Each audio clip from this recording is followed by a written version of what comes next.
ಇವತ್ತಿನ ವಿಡಿಯೋದಲ್ಲಿ ನಾನು ನಿಮಗೆ ಒಂದು ಸೂಪರ್ಬ್ ಆದಂತಹ ಚಿಕನ್ ಗೀ ರೋಸ್ಟ್ ಮಾಡೋದನ್ನು ತೋರಿಸ್ತಾ ಇದ್ದೀನಿ.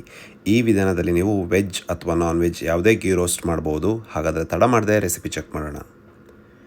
ಮೊದಲಿಗೆ ಇಲ್ಲಿ ಒಂದು 400ರಿಂದ 500 ಗ್ರಾಮ್ನಷ್ಟು ಸ್ಕಿನ್ ಔಟ್ ಚಿಕನ್ನ ನಾನಿಲ್ಲಿ ತಗೊಂಡಿದ್ದೀನಿ. ಚೆನ್ನಾಗಿ ತೊಳೆದು ತಗೊಳ್ಳಿ. ಹಾಗೆಯೇ ಫಸ್ಟ್ ಮ್ಯಾರಿನೇಷನ್, ನಾನ್ ವೆಜ್ ಅಂದರೆ ಸ್ವಲ್ಪ ಮ್ಯಾರಿನೇಷನ್ ಬೇಕು. ಅರ್ಧ ಟೀ ಸ್ಪೂನಷ್ಟು ಉಪ್ಪು, ಅರ್ಧ ಕಪ್ನಷ್ಟು ಇದಕ್ಕೆ ಮೊಸರನ್ನು ಹಾಕೋಬೇಕು. ಹಾಗೆಯೇ 1/4 ಚಮಚದಷ್ಟು ಅರಿಶಿನ.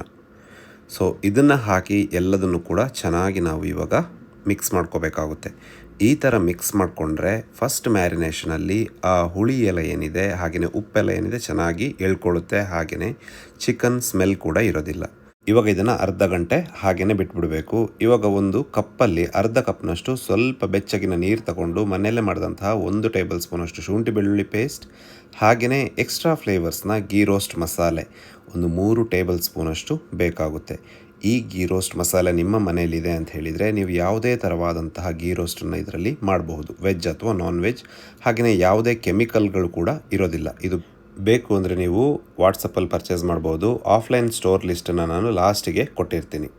ಇಲ್ಲಿ ನೋಡಿ, ಇದನ್ನು ಎಲ್ಲದನ್ನು ಕೂಡ ಇವಾಗ ಚೆನ್ನಾಗಿ ಮಿಕ್ಸ್ ಮಾಡಿದರೆ ಒಂದು ಸೂಪರ್ಬ್ ಆದಂತಹ ಮಸಾಲೆ ಇವಾಗ ರೆಡಿಯಾಗಿದೆ. ಒಂದು ಬಾಣಲಿಯಲ್ಲಿ 3ರಿಂದ 4 ಟೇಬಲ್ ಸ್ಪೂನಷ್ಟು ತುಪ್ಪನ ಬಿಸಿ ಮಾಡ್ಕೊಳ್ಳಿ. ಗೀ ರೋಸ್ಟ್ ಅಂದರೆ ತುಪ್ಪನೇ ಬೇಕು, ಹಾಗೆಯೇ ತುಪ್ಪ ಜಾಸ್ತಿನೂ ಇರಬೇಕು. ಸೊ ತುಪ್ಪ ಬಿಸಿ ಆದಮೇಲೆ ಸ್ವಲ್ಪ ಕರಿಬೇವಿನ ಎಲೆಗಳನ್ನು ಹಾಕ್ಕೊಳ್ತಾ ಇದ್ದೀನಿ. ಹಾಗೆಯೇ ಕ್ಯಾಶ್ಯೂಸ್, ಗೋಡಂಬಿಗಳನ್ನು ಸ್ವಲ್ಪ ಇಲ್ಲಿ ಕಟ್ ಮಾಡಿ ಹಾಕ್ಕೊಳ್ತಾ ಇದ್ದೀನಿ. ಇದು ಆಪ್ಷನಲ್, ಇದ್ದರೆ ತುಂಬ ಚೆನ್ನಾಗಾಗುತ್ತೆ ಮಧ್ಯದಲ್ಲಿ. ಸೊ ಒಂದು ಸಲ ಅದು ರೋಸ್ಟ್ ಆದಮೇಲೆ ನಾವು ಮ್ಯಾರಿನೇಟ್ ಮಾಡಿರುವಂತಹ ಚಿಕನ್ ಇದೆ ಇಲ್ಲಿ, ಅದನ್ನು ಹಾಕ್ಕೋಬೇಕು. ಈ ಚಿಕನ್ ಹಾಕ್ಕೊಂಡು ಅದೇ ತುಪ್ಪದಲ್ಲಿ ಒಂದು 3ರಿಂದ 4 ನಿಮಿಷ ಆ ಚಿಕನ್ ಮೇಲ್ಭಾಗ ಏನಿದೆ ಅದೆಲ್ಲ ಸ್ವಲ್ಪ ಬಿಳಿ ಬಿಳಿಯಾಗಿ ನಿಮಗೆ ಕಾಣಬೇಕು. ಅಲ್ಲಿ ತನಕ ನೀವು ಅದನ್ನು ಆ ತುಪ್ಪದಲ್ಲೇ ಬೇಯಿಸ್ಕೋಬೇಕಾಗುತ್ತೆ. ಇಲ್ಲಿ ನೋಡ್ತಾ ಇದ್ದೀರಾ, ಚೆನ್ನಾಗಿ ಅದು ಬಿಳಿ ಬಿಳಿ ಆದಮೇಲೆ ಮುಚ್ಚಳ ಮುಚ್ಚಿ ಇವಾಗ ಚಿಕನ್ ನಾನು ಬೇಯೋಕ್ಕೆ ಬಿಡ್ತಾ ಇದ್ದೀನಿ.